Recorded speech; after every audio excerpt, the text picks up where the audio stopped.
Buenas noches, esto es Zona Franca, yo soy Daniel Pacheco y esta noche en el programa tenemos un especial de los mejores momentos durante toda esta semana. Hoy domingo, entonces, alístense para revivir los debates y las discusiones que marcaron la semana. Entre ellos, arrancamos el martes pasado con Angélica Lozano y Luis Felipe Henao hablando sobre la responsabilidad del fiscal Néstor Humberto Martínez en el torbellino de corrupción, sitiado por un lado por el fiscal anticorrupción Luis Gustavo Moreno, a quien él nombró, y por el otro lado por el ex magistrado Leónidas Bustos, el operario judicial que lo ayudó a ser elegido. El miércoles hablamos con Jorge Enrique Vélez, director de Cambio Radical, y con Mauricio Lizcano, expresidente del Senado y del partido de la U. Comentaron el fenómeno Luisa Ortega, la fiscal venezolana, y qué significa para Colombia su presencia, y la captura del cacao capitalino José Elías Melo, expresidente de Corfi Colombiana, la empresa del Grupo Sarmiento Angulo, que hace parte de ese consorcio de la Ruta del Sol de Odebrecht. El jueves, el representante Inti Asprilla del Partido Verde, quien llegó a la política empujado en parte por su trabajo con los habitantes de Bogotá afectados por el relleno de Doña Juana, y el concejal Diego Molano del Centro Democrático, hablan de este relleno. Desde lados políticos distintos estuvieron de acuerdo en que la propuesta del alcalde Peñalosa de ampliar la vida útil de ese relleno no entiende del tema de basura en Bogotá. Este especial de Zona Franca, de lo mejor de la semana, aquí arranca.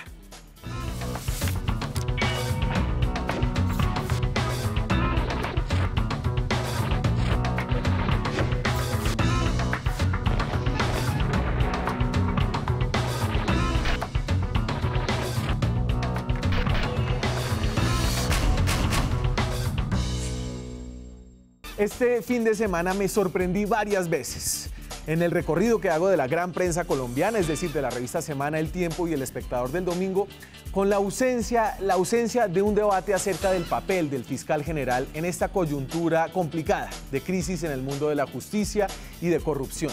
Y me sorprendí aún más cuando leí en la tradicional sección Sube y Baja de Semana que no hay debate, porque aparentemente el debate ya quedó saldado. Y es que así se lee en la sección que les acabo de mencionar cómo es que esta semana subió el fiscal Néstor Humberto Martínez. Y aquí abro comillas. Las trascendentales decisiones que ha tomado contra la corrupción en la Corte Suprema de Justicia demuestran su imparcialidad y dejan sin argumentos a quienes no creían en su independencia. Es decir, la imparcialidad de Martínez quedó ahora demostrada, dice Semana, y además todos los que tenían argumentos para generar un debate alrededor de su gestión quedaron sin argumentos, literalmente sin argumentos. El lavado de imagen al fiscal no es exclusivo de la revista Semana, donde curiosamente, además en las páginas de opinión, Daniel Coronel y María Jimena Duzán sí hacen cuestionamientos a su gestión y a su responsabilidad política por los vínculos por personas hoy muy cuestionadas como el exmagistrado Leónidas Bustos. No es solo Semana, les decía, hicimos un seguimiento juicioso de todos los artículos del Espectador y del Tiempo del domingo y no encontramos ni una mención al pasado del fiscal que por lo menos merece una explicación. Y es que aquí no se trata de un asunto de gusto o de disgusto con la figura del fiscal general. El problema es que hay suficientes elementos objetivos que merecen un debate, una opinión, al menos algunas explicaciones sobre el papel del fiscal general, el jefe del ente acusador en Colombia, en hechos recientes que han generado este gran debate alrededor de la corrupción en la justicia colombiana. Y voy a mencionar solo dos de esos elementos. Soy Gustavo Moreno, director nacional anticorrupción de la Fiscalía General de la Nación. En representación del fiscal general, el doctor Néstor Humberto Martínez, quiero invitarlos este 13 de enero al Centro de Convenciones de la ciudad de Montería. Estaremos haciendo presencia el grupo élite de la Fiscalía, el bloque de búsqueda de los corruptos, escuchando las denuncias públicas en contra de la corrupción. Gustavo Moreno era el director anticorrupción de la Fiscalía de Martínez. Este es un cargo de libre nombramiento. Es decir, fue Néstor Humberto Martínez quien nombró a este señor. Y el señor, según se descubrió por los audios que mandó a Colombia la DEA, estaba cobrando sobornos a políticos para enterrar sus casos. Gustavo Moreno, según versiones periodísticas, además fue nombrado en la Fiscalía por su cercanía con Leónidas Bustos, el hoy exmagistrado mencionado por cobrar sobornos a políticos que tenían procesos en la Corte Suprema de Justicia que él integró. Segundo elemento, Leónidas Bustos. Leónidas Bustos fue, según la revista Semana, el jefe de campaña en la Corte Suprema de Justicia de la candidatura de Néstor Humberto Martínez para llegar a ser elegido fiscal. Y es que, ojo, tenemos que acordarnos, es la Corte Suprema de Justicia la que elige al fiscal. Y lo eligió justo luego de que Leonidas Bustos dejara esa corte, pero según diversas versiones mantuviera ahí el grueso de su poder. Entonces, Néstor Humberto Martínez no solo es el fiscal que ha tenido el gusto de divulgar toda la información que le ha llegado de Estados Unidos con relación a Leonidas Bustos y a Gustavo Moreno, es también el fiscal que no ha explicado cómo llegó Gustavo Moreno a su propia fiscalía y cómo fue que el hoy muy cuestionado exmagistrado Bustos ayudó en su elección para la Fiscalía General de la Nación. Y todo esto es muy importante sobre todo para saber si Néstor Humberto Martínez es en realidad el hombre que desde la Fiscalía va a soltar todo el poder investigador y acusador de ese ente contra el meollo de la corrupción en la justicia en Colombia. Cómo se elige al fiscal general, y esto es importante, aunque lleva ya más de un año en el ente acusador, Néstor Humberto Martínez, es importante recordar cómo llegó allá. Entonces, esto es el artículo 249 de la Constitución Política de Colombia. El fiscal general de la Nación será elegido para un periodo de 4 años por la Corte Suprema de Justicia, de terna enviada por el presidente de la República, y no podrá ser reelegido. Debe reunir las mismas calidades exigidas para ser magistrado de la Corte Suprema de Justicia. Y lo traigo porque en un programa hace unos días yo me dejé convencer de un par de panelistas muy persuasivos que me dijeron que no, que el fiscal lo había elegido el Senado. No, es la Corte Suprema de Justicia y creo que eso es importante en esta coyuntura porque estamos hablando de un caso sin precedentes en la rama judicial de 3 exmagistrados de la Corte Suprema de Justicia, 3 expresidentes de la Corte Suprema de Justicia que están enredados. Ninguno de ellos estaba, entiendo yo, en la Corte cuando Néstor Humberto Martínez fue electo. Pero esto... Bustos creo que sí. Bustos no lo pude confirmar. Bustos estuvo hasta el 16. Bustos no alcanzó a estar en la elección de Néstor Humberto Martínez. No alcanzó a estar, ¿cierto? Estuvo en la campaña, fue el jefe de debate, el jefe de campaña. Claro, y entonces hable un poquito de eso. ¿Por qué necesita un fiscal, un jefe de campaña, un jefe de debate? Lo primero es recordar que en esa Corte Suprema se necesita mayoría calificada. Son 16 votos, si no estoy mal, y hubo una larga interinidad, un largo lapso en que no se podían poner de acuerdo porque básicamente ningún candidato lograba los 16 votos. Esto pasa mucho cuando se eterna la Corte Constitucional o pasó con la Fiscalía. En este primer año del Congreso, el año 14 al 15 que tramitamos esta reforma, yo pude conocer ahí al entonces presidente de la Corte Suprema, Leonidas Bustos, al entonces superministro de la presidencia, que era Néstor Humberto Martínez, y tuve que lidiar con el entonces fiscal Montealegre. Estos 3 personajes hicieron una coalición sólida, fuerte, para hundir la reforma que generaba este Tribunal de Aforados. Montealegre llegó a decir que esto era como un segundo asalto al Palacio de Justicia, es decir, quitar esa comisión de acusaciones que es inútil, y reemplazarla por magistrados, por gente dedicada exclusivamente a investigarlo, eso era como quemar el Palacio de Justicia. Es decir, a Montealegre solo le servía lo que hay, la inútil comisión de acusaciones. Quiero contar además que yo me peleé y hice parte... no tan inútil, sacó a Pretel. Hay una excepción que tiene su historia. Yo me hice elegir miembro de la comisión de acusaciones para comprender por qué no funcionaba, y le puedo decir hoy al país, no es por el nombre de fulano o sutano que la integre, puede entrar Batman y Robin, no es por las personas que hacen parte de ella, es el diseño institucional. La Corte, la Comisión de Acusaciones tiene ya 130 años, está diseñada para que no funcione, la investigación recae, el cuerpo técnico que hace la Fiscalía, la práctica de pruebas y todo, es la Fiscalía General de la República. Entonces, un investigado, un aforado, que es quien ocupa el cargo de fiscal general, es quien dirige la práctica de pruebas. Entonces hay unas anomalías estructurales y logramos, con esto termino, a pesar de este Congreso que todos lo criticamos, a pesar de un Congreso con tantos vicios, logramos hacer la reforma. A pesar del poder de Montealegre, de Bustos y Néstor Humberto, se cayó en la Corte Constitucional. En la Corte Constitucional, que dijo que sustituía el espíritu de la Constitución. Sí. Cuando se iba a aprobar la reforma, el magistrado Bustos ya no era presidente de la sala de la Corte Suprema de Justicia, sino de la Sala Penal. O sea, el que sí puede meter a la cárcel a los senadores y a los representantes. dio una entrevista en El Espectador el domingo antes de la siguiente votación donde dijo, no, nosotros tenemos que sacar unas decisiones contra unos senadores y representantes que estamos llevando a la Corte Suprema de Justicia. Mandó una amenaza clara para que esta reforma, para que la reforma no saliera. Y hoy tenemos indicios de que además de esos mensajes que mandaba por medios, además el señor cobraba presuntamente entre 1.000 y 3.000 millones de pesos a través de abogados que representaban a esos políticos frente a la Corte Suprema de Justicia, políticos como Musa Besaile, políticos como Hernán Andrade, políticos como Luis Alfredo Ramos, presuntamente, que están ahora involucrados en este caso de corrupción que toca, le repito, a 3 magistrados. Pero uno de estos magistrados, y vuelvo al tema inicial, fue muy cercano a Néstor Humberto Martínez, hoy una de las personas que tiene que investigar este caso, si bien no es él directamente, ¿cierto? Son sus fiscales delegados ante la Corte Suprema. ¿Usted qué sabe, Angélica, del papel de Bustos? Lo que yo vi en la Comisión Primera, en la discusión del equilibrio de poderes, es que Bustos defendía lo indefensable.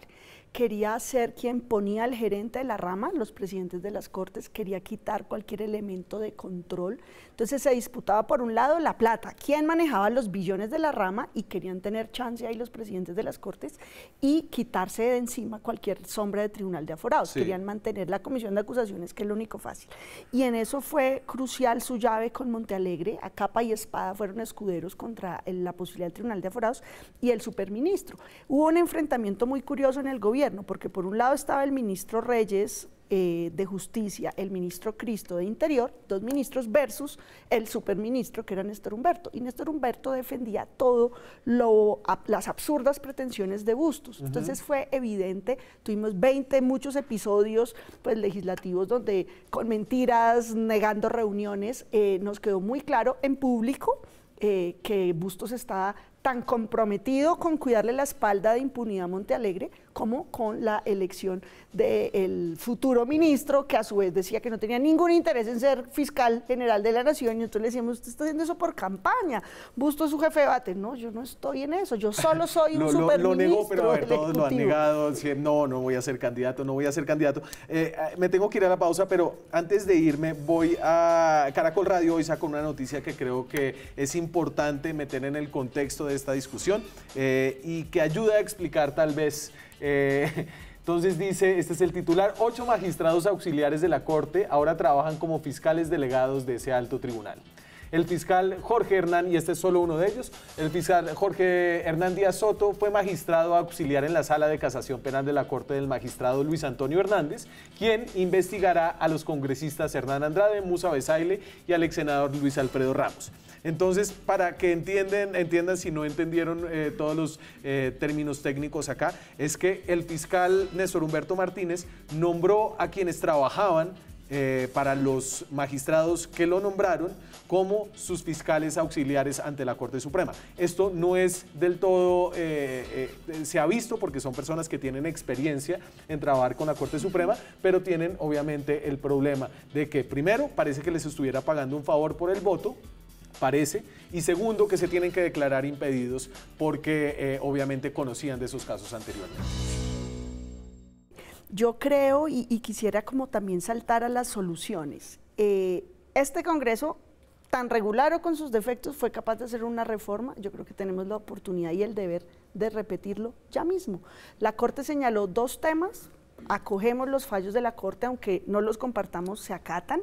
Yo redacté y ya radiqué la propuesta del Tribunal de Aforados, porque creo que la realidad salta a la vista. Deje así, no puede ser. La Comisión de Acusaciones, además, independiente de las personas que lo integran, no puede funcionar. Está diseñada para mantener la impunidad. Entonces, esto es diciendo y haciendo. Tenemos un altísimo consenso, porque es una discusión que se hizo en este periodo.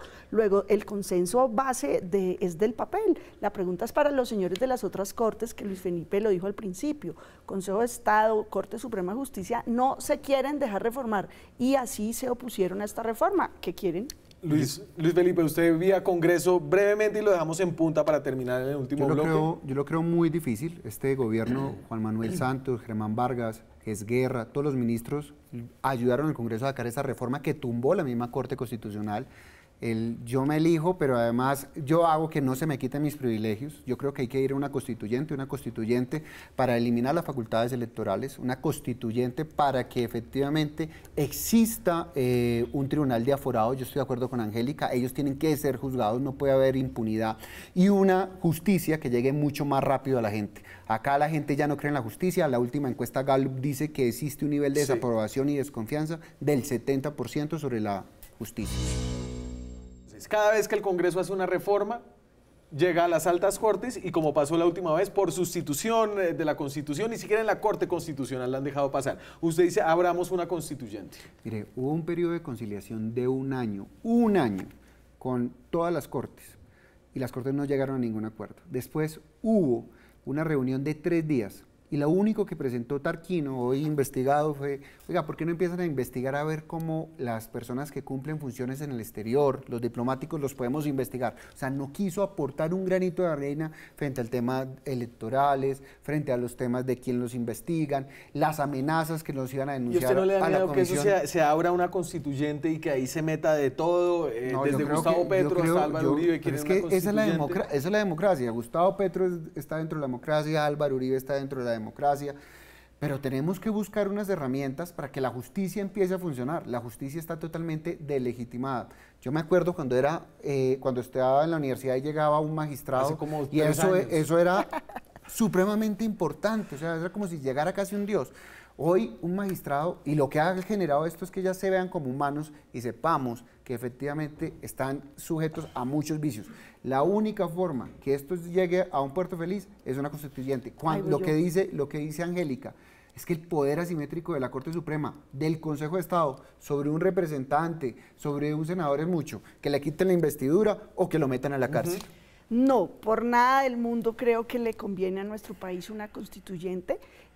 La última constituyente que tuvimos, pues refundó el país y creo que quedó bastante bien en el papel. El reto que tenemos con la Constitución del 91 es que se cumpla. Claramente en los temas de justicia hay una madurez en la discusión. Me parece que una esa última constituyente ahora fue muy bonita, pero tuvo unos pecados enormes, como una cantidad de plata de narcotráfico que salió y sin pecados cardinales que quedaron con mayor poder. Ahorita yo creo que una constituyente en el escenario real de polarización que vivimos, que es real, que no hay que desconocerlo, pero que nos pone en una situación inmerecida. Dudo que una constituyente sea acotada, eso es un pajazo mental. No, constituyente solo para justicia, nada. Aquí se reabre todo y se ponen en riesgo conquistas reales, tanto de la Constitución como vía jurisprudencial, y nos devolvemos. Póngale, Angélica, que su reforma vuelve a reencaucharse y por un acto milagroso de eficiencia legislativa logran mandarla. Yo creo que se puede. Otra vez la tumba la Corte Constitucional. ¿Usted cree que le llega a la Corte cambió. Y ahí ellos ya La dicen? Corte Constitucional tiene 9 integrantes, 5 de los que hundieron esta reforma hace un año ya se fueron. Hay 5 magistrados nuevos que creo que estarían a la altura de las circunstancias del país. A meternos en una constituyente es una vaca loca que nos echa para atrás como país. Germán Vargas presentó cuando era ministro de Justicia un gran proyecto de reforma a la justicia donde se generaba un verdadero equilibrio de poderes, donde efectivamente se le quitaban las facultades electorales, donde se juzgaban a las personas, donde se hacía la justicia mucho más rápida, donde se buscaban que particulares empezaran a descongestionar todo el tema de justicia. Ojalá lo que dice Angélica se pueda dar. Yo creo que la constituyente es la cirugía máxima de tanta impotencia que sentimos los colombianos ante 13 intentos de reforma a la justicia que no se han dado. Pero yo, Angélica, creo que es muy difícil que estos magistrados se dejen quitar el poder. A mí me descorazonó, me dolió en el alma como abogado y como ciudadano, que la respuesta del actual presidente de la Corte Suprema de Justicia era decir que no era necesaria una reforma, sino que el problema de la corrupción era un problema de toda Colombia. Sí. No están viendo lo que está pasando en la justicia. Gravísimo. Y que se les pudrió la justicia y que todo el país ya se dio cuenta que ustedes son igual de corruptos. Yo les invitaría, Luis Felipe, hagamos este último esfuerzo. A este Congreso le queda primero un año. Segundo, estamos tramitando por la vía del trámite rápido algo que es pertinente, es que nada más conexo con la paz duradera, la impunidad, nada más duradera, más compatible y complementario con el acuerdo de paz, pues es que este es un tema de impunidad flagrante, lo podemos sacar. Pero ojalá, o sea, ojalá tuviéramos la altura moral de todos los congresistas, tanto de la Cámara como del Senado, para Ya hacer lo una hicieron verdadera una vez. reforma a la justicia, que ya está escrita. Ojalá Está inicien todo el escrita. proceso. Es que son dos Inicien todo el proceso. ajustes, son dos ajustes. Antes de irnos, tenemos tendencia hoy. ¿Cuál es la tendencia? Esto es Enredados.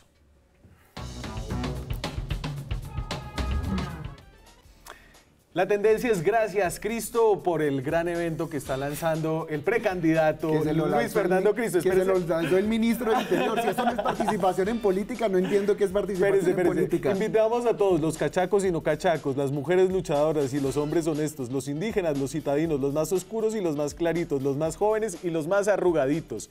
No termino. A ver, señor, unas palabras sobre el rival de Germán Vargas Lleras en... Pues yo no sé si sea rival. La verdad, Cristo, yo creo que pues todavía no va a empezar, nadie sabe, mucha gente no sabe quién es, pero a mí lo que sí me parece el colmo es que esto sea citado por el Ministerio de Interior, donde estén citando a gobernadores un lanzamiento preelectoral, escondiéndolo con una mentira Como que es la rendición de cuentas un del agradecimiento. vicepresidente. O sea, de verdad, esto sí yo no. Había no lo gobernadores, encuentro. o sea, fue como el de Vargas Lleras, No, no, como el Vargas de la, era el de la vicepresidente en rendición ese de momento. cuentas. No, es que Vargas Lleras tiene mucho para demostrar lo que hizo en Yo este quiero país. decir una cosa sobre Cristo. Lo Cortico, por lo favor. conocí pues como congresista y le cogí aprecio, pero si me está viendo Cristo, quítese la marihuana electoral de ser precandidato en consulta liberal, actúe, apoye a Humberto de la Calle en ese partido. Es un despropósito creerse presidente.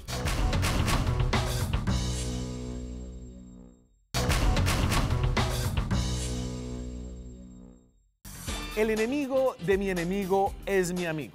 Este viejísimo proverbio, que se aplica sobre todo a las relaciones internacionales, tiene su origen en el siglo IV a.C., hace mucho tiempo, y se encontró por primera vez escrito en el Astra Shastra, un texto indio acerca del gobierno en las primeras naciones, atribuido al autor Chanakya, de quien están viendo un retrato imaginado atrás mío. Y aunque es muy, muy viejo, el proverbio, el enemigo de mi enemigo es mi amigo, no pierde vigencia, al menos no en la política. Ahora que Luisa Ortega, la fiscal venezolana, está por regresar a Colombia para probablemente aceptar el asilo que le ofreció muy gentilmente el presidente Juan Manuel Santos, la frase de Chanakya retumba con fuerza. Santistas, petristas y uribistas parecen dispuestos a recibir a la fiscal Ortega con brazos abiertos de nuevos amigos, como la enemiga más poderosa de Nicolás Maduro y su Asamblea Constituyente. Y es que, en efecto, Luisa Ortega ha sido una mujer muy valiente al romper el unanimismo dentro del chavismo en Venezuela, ella es chavista, y denunciar que la Asamblea Constituyente es una ruptura de la democracia en ese país. Por imperativo categórico y por mandato de la Constitución y de las leyes, para desconocer, oigan bien, desconocer el origen, proceso y presunto resultado de la inmoral constituyente presidencial. Pero ojo, es importante que ahora que se gradúa a Luisa Ortega de amiga de todos en Colombia, que tienen como enemigo al chavismo, es importante recordar quién es Luisa Ortega y quién fue hasta hace no mucho tiempo, más allá de ser la enemiga del enemigo. Y es que fue Luisa Ortega, por ejemplo, la mujer que investigó y acusó a Leopoldo López, por poner solo un ejemplo, de instigar la muerte de cerca de 40 personas en las protestas del 2014 en Venezuela. Fue Luisa Ortega, en el 2014, una de las personas claves para meter a Leopoldo López a la cárcel. En Caracas se acusó al ciudadano Leopoldo López Mendoza, economista, por los delitos de instigación pública, daños a la propiedad en grado de determinador, incendio en grado de determinador y asociación para delinquir. Y ahora viene Luisa Ortega a Colombia y viene además con lo que parece ser una nueva misión. La denuncia de los vínculos corruptos en Venezuela de la empresa brasileña Odebrecht con altos funcionarios del gobierno chavista, incluyendo Diosdado Cabello, de quien dice recibió 100 millones de dólares, y también Delcy Rodríguez, la actual presidenta de la Asamblea Nacional Constituyente venezolana, e incluso el presidente Nicolás Maduro. Entonces, si uno deja de lado la pregunta más obvia de por qué solo hasta ahora viene Luisa Ortega a denunciar semejante robo y no lo hizo cuando era fiscal allá en Venezuela, surge una pregunta menos obvia sobre todo para sus nuevos amigos acá en Colombia. Si además de ser la peor enemiga de Maduro, Luisa Ortega es ahora enemiga de los sobornados por Odebrecht, ¿puede ser realmente la nueva mejor amiga de los santistas y uribistas en Colombia?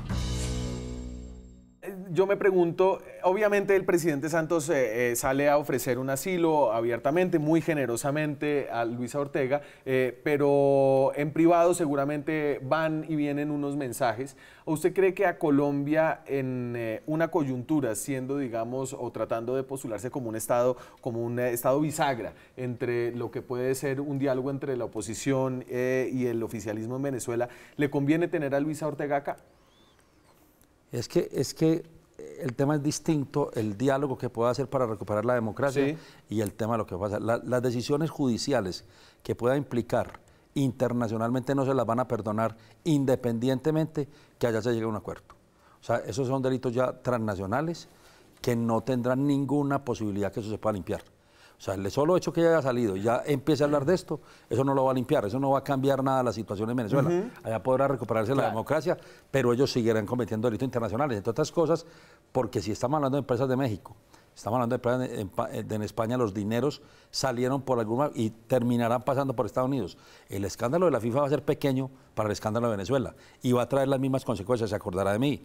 Terminará como delitos transnacionales que no se podrán cambiar independientemente que la situación de la democracia de Venezuela se fortalezca o no. Y tiene un elemento adicional que es el petróleo. Acuérdense que Estados Unidos todavía le sigue comprando la mayor distribución de combustibles es venezolano. El mayor, digamos, Estados Unidos es el país que más petróleo le compra a Venezuela, más del 70%.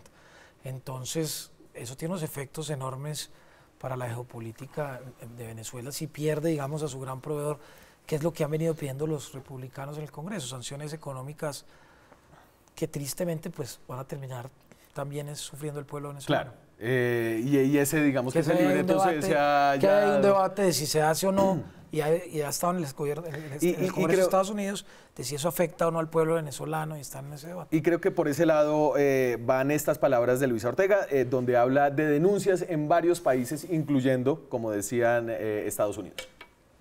Voy a entregarlas a las autoridades de distintos países, Estados Unidos, Colombia, España, para que se investiguen, porque en virtud del principio de la jurisdicción universal y visto que en Venezuela no hay justicia, en Venezuela es imposible que se investigue cualquier hecho de corrupción, de narcotráfico. En consecuencia, la comunidad internacional tiene que tomar estos casos. Yo aquí dudaría del principio de la jurisdicción universal, confiaría más en los dólares que pasaron por cuentas gringas. Eso va a pasar, no lo dude, y yo creo que de alguna forma esa reunión que tuvo con el fiscal general de la Nación ayer, con los fiscales que tuvo hoy en Brasil, con los de Mercosur, que fue la reunión hoy de Mercosur, a ellas la reciben funcionarios de la embajada americana cuando aterriza en Colombia. O sea, eso ya estaba totalmente cuadrado. Ella va a terminar yendo a Estados Unidos. O sea, esté seguro que aquí tiene 3 meses para tomar la decisión si recibe el asilo o no recibe y podrá estar temporalmente en Colombia. Pero en ese tema está hablando con la embajada americana. Aquí deben haber funcionarios de la CIA, aquí deben haber funcionarios sentados con ella recibiendo la documentación, porque ella sí fue muy clara. Salí con toda la documentación y tengo toda la documentación. Y esa documentación es obviamente lo que tiene temblando hoy a Maduro y tiene temblando a Diosdado, pero tiene temblando más a los militares. Se acordará de mí que el escándalo más grande que va a haber aquí es si esta señora es capaz de destapar el escándalo de los militares en Venezuela. Entonces, aquí tratamos de armar el muñeco de lo que ha sido la Ruta del Sol 2, que se le atribuye siempre este soborno a Odebrecht, pero no es realmente Odebrecht. Ruta del Sol 2 es un consorcio.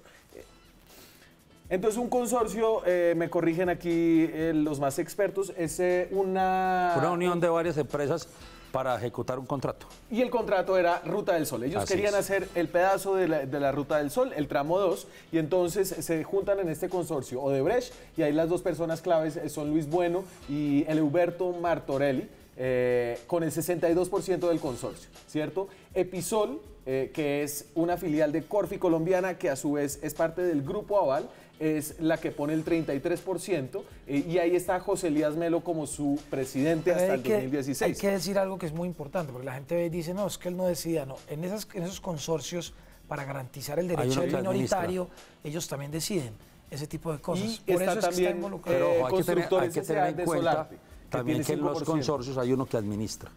Claro. Y en este caso, los otros hacen parte de la junta directiva, como dice Mauricio, hay que consultarlos, pero la administración estaba clara en el consorcio que era a nombre de Odebrecht. Entonces, ellos se juntan para hacer este consorcio y le pagan 6.5 millones de dólares a este señor, que ustedes se acuerdan, este es el primer señor que cayó preso por el escándalo de Odebrecht. Que además está confeso. Pues. Claro, ya confesó, era funcionario del gobierno de Álvaro Uribe en el INCO y también como viceministro de Transporte, y a él fue el que le pagaron para ganarse el contrato, un contrato que es de 2.5 billones de pesos, es decir, es una platica importante.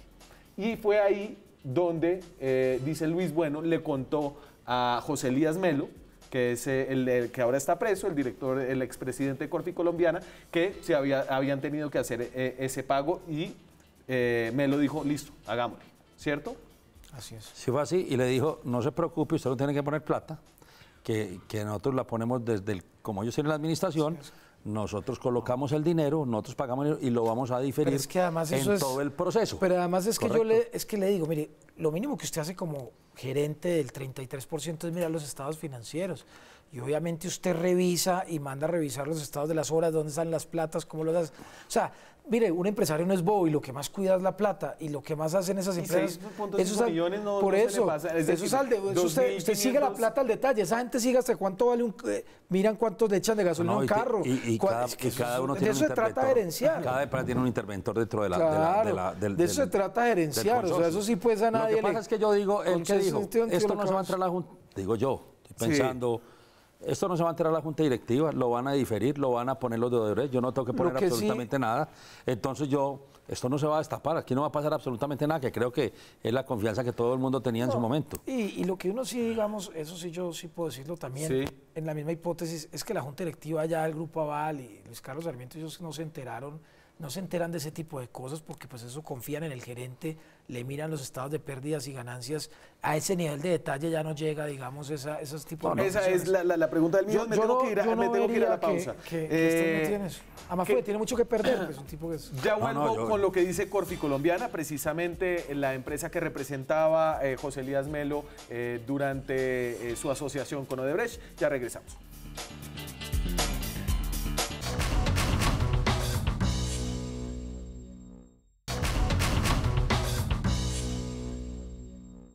Ustedes y yo, todos los que vivimos en Colombia, producimos al día, calcula Planeación Nacional, 11,6 millones de toneladas de basura al año. 11,6 millones. Y esta cifra dice poco, pero imagínense, por ejemplo, que, digamos, una vaca pesa media tonelada en promedio. Entonces, 11,6 millones de toneladas de basura al año equivalen a botar a la basura el equivalente a 23.200.000 vacas, apiladas en botaderos de basura de todo el país. Y ningún lugar en Colombia produce y acumula tanta basura como Bogotá. Al día, de nuevo según Planeación Nacional, el relleno de basura en el sur de la ciudad recibe 6.300 toneladas de basura.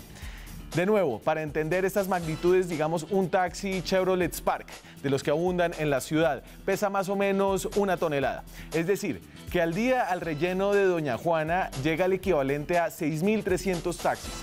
Todos los días, 6.300 taxis, 360 días al año. Desafortunadamente, para las personas que viven cerca de los rellenos sanitarios, un nombre que tiene mucho de eufemismo, la basura huele más parecido a una vaca muerta que a un taxi chatarrizado. Y eso no lo sabemos la mayoría de nosotros, más allá de esa breve y desagradable experiencia de sacar la basura a la calle o lanzarla por el chute. Porque por más que uno pueda encontrar fallas en el Estado, en el gobierno, en las alcaldías, hoy en el tema de la basura hay que reconocer que en algo hemos avanzado. Según las cifras de recolección de basura a nivel urbano en Colombia, el 97% de las personas en el país goza de un servicio que hace que ese cúmulo repulsivo de desechos que uno mete en la basura desaparezca casi mágicamente, desaparezca para siempre sin que uno se entere a dónde va. Ahora, sin embargo, esto parece estar cambiando. En el caso de Doña Juana, la gente que vive cerca al relleno sanitario de Bogotá ha hecho protestas y ha obstruido la entrada de los camiones de basura para quejarse por la cantidad de moscas, por los olores repulsivos, por los problemas de salud que tienen que padecer. Esto, a su vez, volvió a reabrir el debate acerca de si Bogotá puede seguir llevando su basura al sur, donde viven algunas de las comunidades más pobres de la ciudad. Más allá de ser un debate político, que sí lo es, más allá de ser un debate ambiental, que también lo es un debate que empieza cuando cada uno de nosotros lanza lo que no quiere a un agujero negro llamado basura. Pues este agujero se está llenando. Y si Bogotá y las demás ciudades de Colombia que tienen problemas similares no llegan a un acuerdo, la basura se podría convertir en un problema mucho más íntimo y cercano. Entremos con un tema que está picante sobre la agenda, nos devuelve a esta discusión que hemos tenido reiteradamente acerca del proceso de paz. Entonces, las FARC entregaron al gobierno una lista con sus bienes, este era un requisito que estaba dentro del acuerdo y esa lista nadie la conoce, solamente el gobierno y la fiscalía, porque el gobierno se la mostró a la fiscalía, pero sabemos de la fiscalía que no quedaron contentos con esa lista. El fiscal dejó saber que dentro de esa lista habían metido traperos, sal de frutas, además de 300 kilos de oro, además de 2.000 cabezas de ganado, entonces había una cantidad de cosas que valen mucha plata, otras que no valen nada, y además hoy el fiscal lanza una afirmación que va más allá de si había sal de frutas, traperos o ollas sucias. Además está diciendo que las FARC están escondiendo plata. Primero, a mí no me corresponde hablar de los bienes de las FARC. Los que tienen que hablar de sus bienes son ellos. Yo apoyé el proceso de paz, creo que fue una decisión, digamos, buena para la sociedad colombiana en general. Creo que ese cuento de haber puesto traperos, pocillos, todo eso es una torpeza por parte de las FARC. Reconocemos de todas maneras por parte del fiscal que él tiene desde hace tiempos, digamos, una posición contra lo que ha sido el proceso de paz. Hay unas afirmaciones que el fiscal que no son del todo ciertas desde el punto de vista jurídico. Las FARC reconocieron que estaban ocupando unos baldíos y pues si estaban ocupando baldíos es imposible poner folios de matrícula inmobiliaria porque un bien baldío por definición no tiene eso.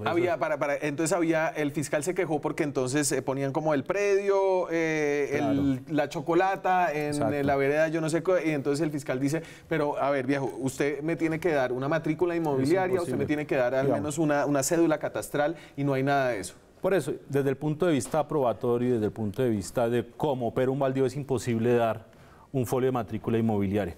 Yo vuelvo a decirlo, quienes tienen que empezar a explicar a la sociedad que le están entregando al Estado colombiano para hacer la reparación de las víctimas, que es lo más importante, son las FARC. Diego, ¿más fácil para usted? No, yo creo que no es fácil. Lo que es difícil nuevamente es un hecho más que demuestra la ilegitimidad de lo que ha pasado con el proceso de implementación del acuerdo de paz. Y una ratificación más que los temas que señalaba el Centro Democrático, que eran críticos, no eran mentira. Aquí nuevamente queda en evidencia que uno de los principios fundamentales de un acuerdo de paz es decir la verdad para poder tener justicia. Y si ya de hecho, en este caso particular, las FARC en el listado de bienes que sirven para reparar a las víctimas no está diciendo la verdad, ¿cómo será lo que se dijo antes y lo que se podrá decir después? Aquí es realmente grave esta situación y nuevamente mina la credibilidad en el proceso de paz y en lo que han dicho las FARC antes, ahora y seguramente lo que irá a suceder después. Pero a mí lo más grave que me parece de toda esta situación es que aquí se dijo, nos centramos en un proceso, en el centro son las víctimas y los bienes son para reparar a las víctimas. Esto es una burla a las víctimas.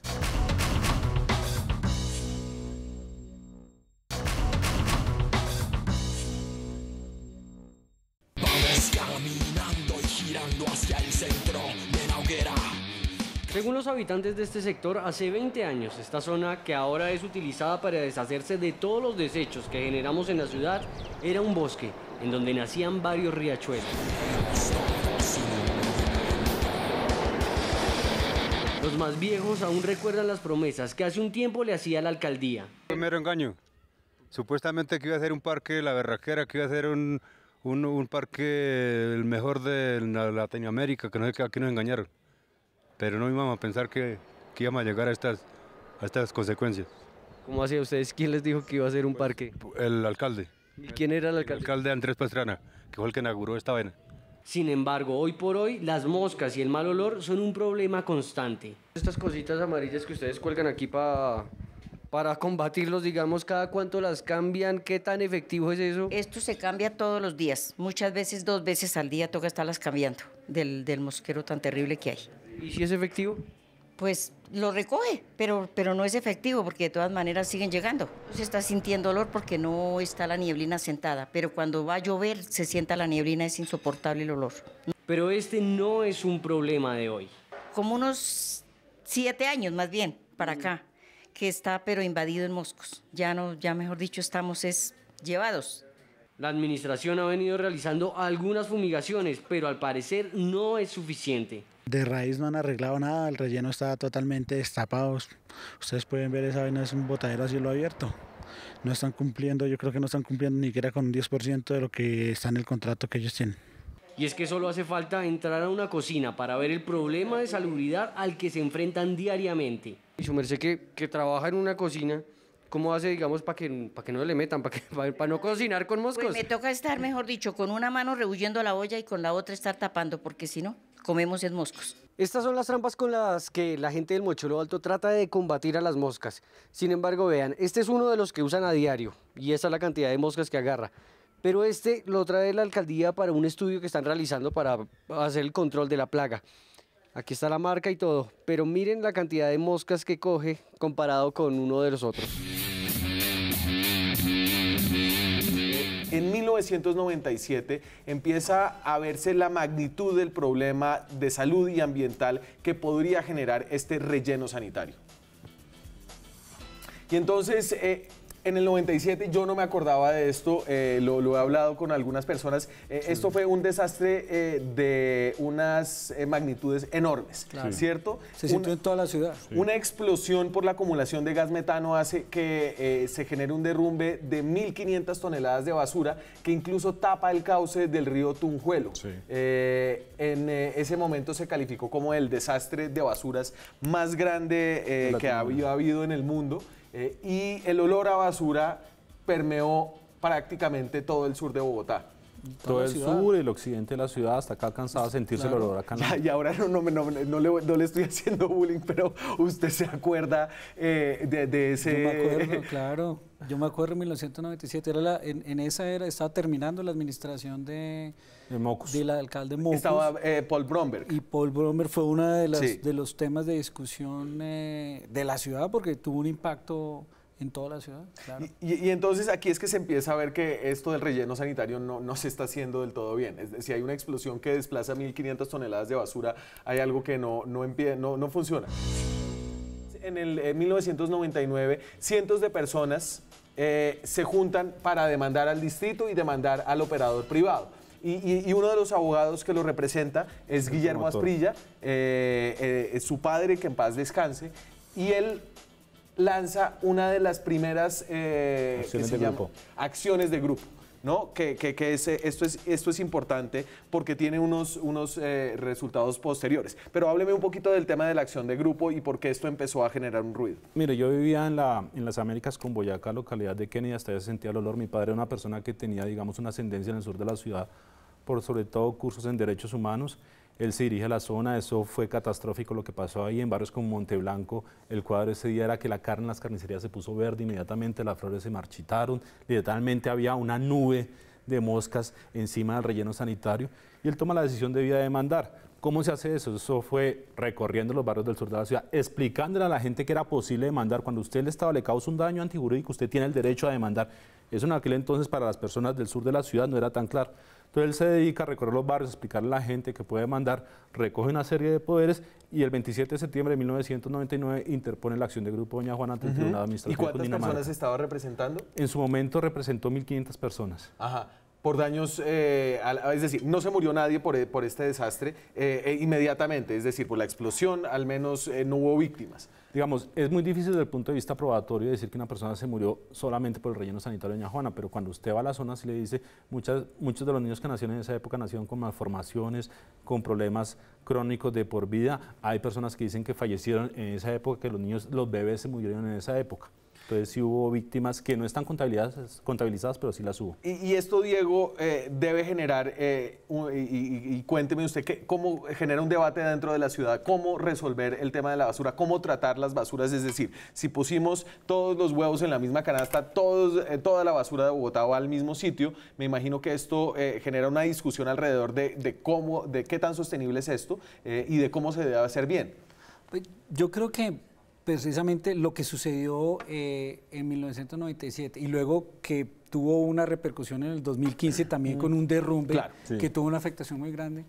Y esta discusión nos tiene que obligar a replantear de fondo el modelo de cómo estamos manejando la basura en la ciudad. Yo creo que la pregunta que se hace o esta discusión estos días es o cerramos el relleno o lo expandimos o lo ampliamos, es una pregunta que no va al fondo del problema. El fondo del problema es cómo está Bogotá manejando la producción de su basura y qué tenemos que hacer para reducirla. La Dirección Nacional de Planeación, el Departamento Nacional de Planeación, perdón, tiene unos datos acerca del aprovechamiento de basura que hacemos aquí en Colombia. Y entonces Colombia muestra, dice un estudio, unas tasas muy bajas de aprovechamiento frente a otros países, mientras Colombia aprovecha apenas el 17%, en España el aprovechamiento de basura es del 37%, en Holanda del 99% y en 27 países de la Unión Europea del 67% en promedio. Diego, ¿esto qué significa aprovechamiento de basura? Usted ya lo ha mencionado un poco antes, pero como para dejarlo bien claro. O sea, de total los residuos que produce una ciudad, ¿qué podría volverse a reusarse o reciclarse del total de esos materiales? Uno, con los materiales que produce Bogotá, del total de la basura que produce Bogotá, por ejemplo, el 40% son desechos orgánicos, la comida que se bota. El 15% son los plásticos, el otro 15% está entre papel, cartón y el otro son latas y los otros definitivamente que no son aprovechables. El 60% de todos esos materiales que botamos al relleno serían aprovechables, generando empleos verdes, utilizando nuevos materiales, con nuevas tecnologías. Lo increíble es que en Bogotá solo tengamos el 15% de aprovechamiento cuando eso es una gran oportunidad de desarrollo económico que para los recicladores en la ciudad, que son 21.000 recicladores, para el desarrollo de un esquema de aprovechamiento, que es lo que está pasando en el mundo, con inclusive nuevas tecnologías para utilizar ese tipo de materiales para producción de energía. Entonces uno no se explica cómo el debate que sea es relleno o no relleno sanitario, eso es del siglo pasado. Esto es lo que tenemos que pensar es, si queremos ser sostenibles, en unas nuevas tecnologías y en cambiar la economía para que aproveche más. Inti, y para terminar, esto no es un asunto de Mochuelo Alto, Mochuelo Bajo, esto es un asunto que toca la vida de cerca de...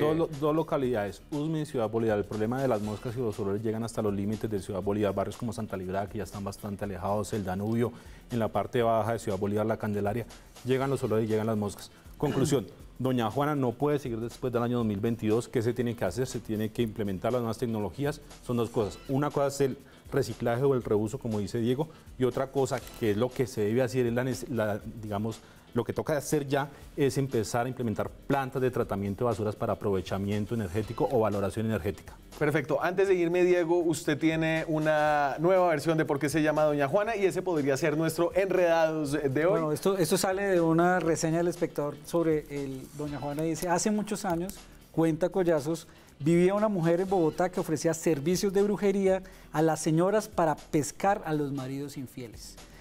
La llamaban Doña Juana, un grupo de hombres atrapados en sus deslealtades, gracias a las supuestas dotes adivinatorias de la dama, decidió cualquier día quemarla en esa montaña al pie de donde parece que tiene embrujado a Peñalosa Doña Juana. Y ustedes diciendo que siga hasta el año que era la suegra de embrujado. Diciendo que era la suegra de Pastrana, no tiene ninguna presentación ese comentario. Me voy, muchas gracias. No estaban tan lejos uno del otro. No, es que en este tipo de causas impera la razón, de todas maneras. El único que no tiene razón en este tipo de causas es el alcalde Enrique Peñalosa. No, pero no todo se le puede atribuir a Peñalosa. Ustedes que quiere, señor. Es el Pastrana de la época. El Pastrana de la época. Ninguna decisión. Claro. Retiro lo dicho. Muchas gracias a ustedes.